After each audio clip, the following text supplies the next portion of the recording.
Partido Democrata iha ona preparação máximo onde compete a eleição parlamentar e Rua Ronolores Sentolo. Deputado Partido Democrata PD, atual secretário-geral Partido Democrata, Antônio da Conceição, hatetemba jornalista Sira, foi em reunião plenária terça-feira semana e uma com o Parlamento Nacional.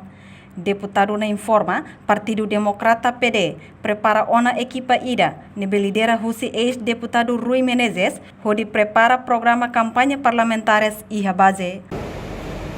Neve equipa ida, equipa liderado Husi ex-deputado Rui Menezes, maka ala ona preparação, ami iha política ida neve maka karik mos folikuan.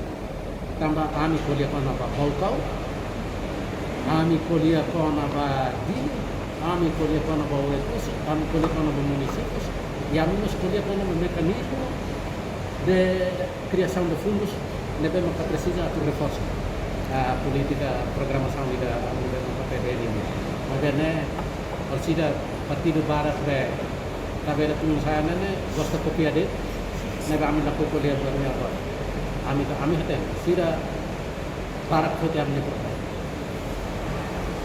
barat kote amne. Entretanto, Partido Democrata estabelece uma estrutura ida, honarang 88 e a cada aldeia. O Conferência Nacional ida negara kahalau ida del kano.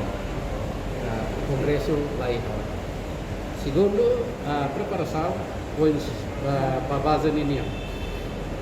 Durante ne PD lao helai habad niña estrategia ida maka monta estrutura de lapan los parlamentos niña na careta ne mas de lapan iha município loja município iha cada aldeia iha dili ami bele deha cobre dia ona basic 50% aldeias a minha estrutura monta matemática de 88 kali 50% hosi suku aldeias na Bemakia, ami target yana de hangada ami niña votantes e hatia ona 25 a 30 mil e hatia.